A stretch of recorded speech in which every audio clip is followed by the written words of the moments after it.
Continues to be one of the most baffling mysteries in modern aviation. Malaysian authorities expanded their search for missing jetliner MH370 westwards towards India on saying it may have flown for several hours after its last contact with the ground. The plane left Malaysian capital Kuala Lumpur and was flying northeast across the Gulf of Thailand and onto the South China Sea when it dropped off civilian radar, after which the search has been expanding westwards. Malaysia will also be asking for radar data from India and other neighboring countries to see if they can trace it flying southwest.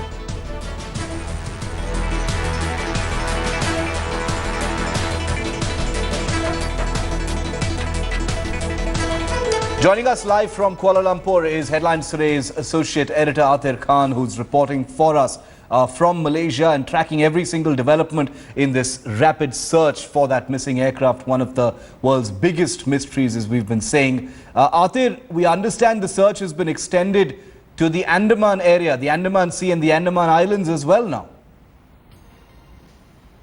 Well, of course, Andaman, Nicobar Islands and in and around that area, a massive exercise is being carried out, and the Malaysian people have a lot of hope. Not just Malaysian, the foreigners who've been traveling, the Chinese, a number of Chinese travelers were on board.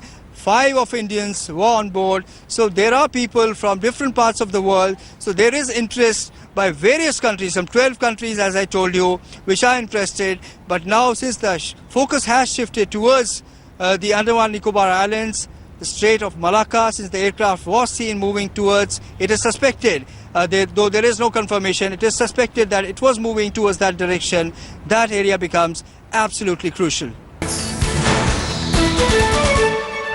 All right, we've got some breaking news coming in. US officials believe that 2 communication systems on board Malaysia Airlines Flight 370 were shut down separately 14 minutes apart, which indicates that the plane did not come down because of a sudden catastrophic mechanical or technical failure, but that there must have been some kind of human intervention. Sanjana Chauhan is with us for a quick update and some clarity on what this really means. Sanjana, this appears to indicate and intensify the American opinion that this was some kind of foul play on board. Right, Shiv, absolutely. What's essentially happening is that as countries intensify their probe into this incident, what's happening is that there are several theories that are being floated, and we just got information right now that US officials believing that these 2 communication systems aboard were shut down separately 14 minutes apart. So obviously this has led the US investigating team to become convinced that there was manual intervention, which in turn means it was not an accident or a massive malfunction that caused the plane to cease to be airborne. Now, despite these 2 crucial tracking devices being inoperative, the plane still sent pings from the airline service data system, which we have in fact been reporting before, known as ACARS signals to a satellite after the aircraft went missing in the form of pings, rather like a cell phone does, even if it is not switched on. Yes. Now, we understand that the Malaysian Transport Minister has said that it is not clear why the transponder was turned off, but that has been the run-of-the-mill Malaysia government's response to almost every theory that has in fact been floated since the jetliner went missing last Saturday, where they're either dismissing reports, denying them, or merely just watering them down. Stay with me, Sanjana. I want to quickly bring in Atir once again in Kuala Lumpur. Atir, what is the government of Malaysia and China, what are they saying about these theories now? You see, the Malaysian government has a mountain to climb. It is facing an uphill task. It is appealing to people to stay calm, to be patient, to have trust in their efforts. And they are also saying that people should not pay heed to the rumors. There were rumors that the cell phones of the passengers were ringing, but then it's just a technical possibility. There is no truth in it. So the Malaysian government is appealing to people, but at the same time, it is carrying out all possible efforts to ensure that they trace the aircraft and possibly the people who were traveling on this flight. Sanjana, the information that we have is actually pretty amazing. There's a Reuters report that also talks about how military radars have, tracked the aircraft flying westwards for about a few hours, which means it definitely, entered the Indian Ocean region.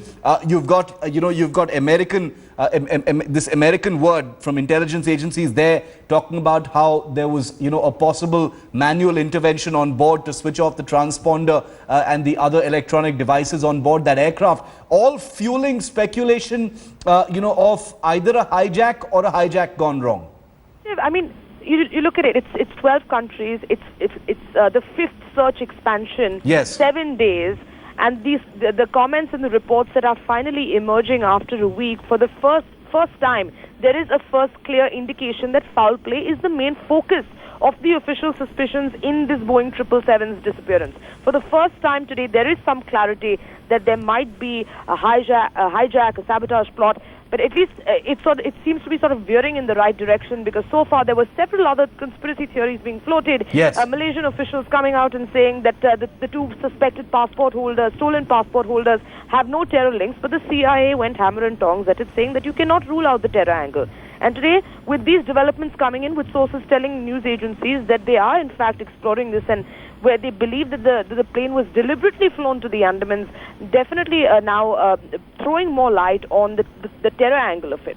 And remember that the Indian Navy and Indian Air Force are also involved in a very deep way with several aircraft and ships, and they will be playing their own part in combing the surface of the ocean and the airspace over the Andaman Sea right now. Several thousand square kilometers are being trawled even as we speak by the Indian Navy's aircraft and ships in that area. Well, Sanjana, stay with me. Sources close to the probe are telling news agencies that the military radar data reveals that the Malaysian Airlines flight was intentionally flown over the Andamans, just like Sanjana was just reporting, thus highlighting this terror angle. It's the most disturbing angle to come out of this grave mystery, but it's one that the US is not letting go of, and now the Malaysian military isn't dismissing it either.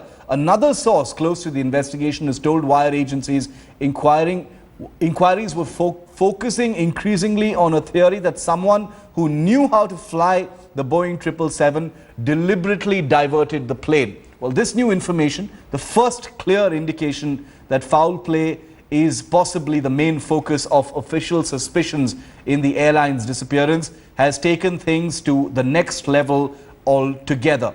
Sanjana, the level of... Okay, we don't have Sanjana. We'll try and get that. We'll try and get back to headlines today. Sanjana Chauhan, as well as our other reporters, tracking the story very closely. We understand that they're trying to get us word from the Malaysian military. We're going to have an off-record conversation with people involved with the investigation and get you those details in just a bit. Atir, what are your sources telling you about the main focus of the investigation at this time? There are several different theories doing the rounds. Foul play is gaining in credence because of what the Malaysian military is saying and what the American intelligence agencies are saying. What are your sources telling you? Well, there are various theories. You see, the Malaysian government has called in experts, aviation experts from across the world. Some 20 experts have been called in who are working 24/7 to unravel this mystery. But there are possibilities. Some of them talk about depressurization inside the aircraft, and that's why it had to take a turnaround. And while it was taking turnaround, there was something drastic, something which happens within 9 seconds. Remember, the flight took off at 12:40 from Kuala Lumpur, and it was detected possibly by the Malaysian Air Force on its radar at around 1:21 a.m. And thereafter, within 9 seconds, it lost all contact with the radar, with the base, with the air traffic control. So therefore, the focus is now they are trying to find out as to what happened there, and that is what they are working on. And Atir, do we have a fix officially of what the prime focus of the investigation from the Malaysian side is right now? Well, as of now, the Malaysian government has not ruled out any angle.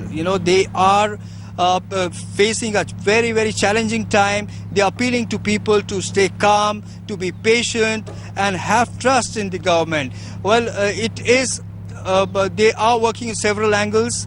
They have not ruled out sabotage, but the focus now being on the accidental theory. The reason being that had it been a hijack on any one of the radar, the aircraft movement could have been detected, and it was if it had it been a hijack, there would have been some message from the hijackers, which has not happened so far.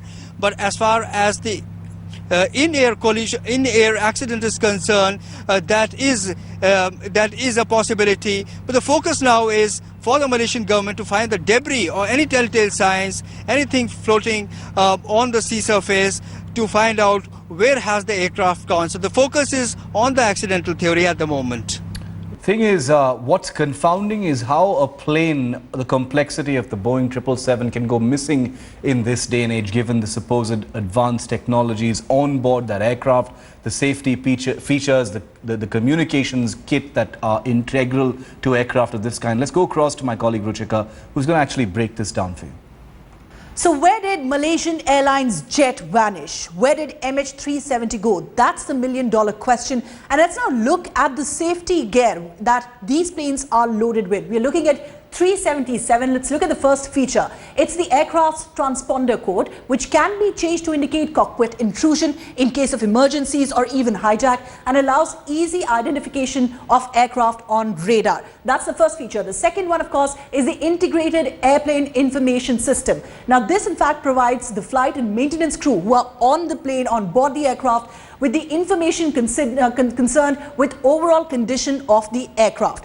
The third safety feature that's there is of aeronautical radio that is incorporated in the plane. It permits the airplane system associated computers to communicate through a common wire path. The fourth safety feature, let's look at that. This is enhanced ground proximity warning system. It displays potentially threatening terrain and gives audible alert, the beep that you hear in many movies, up to a minute in advance of a possible terrain conflict, and that too again is recorded. The fifth safety feature is the FDR, which is flight data recorder.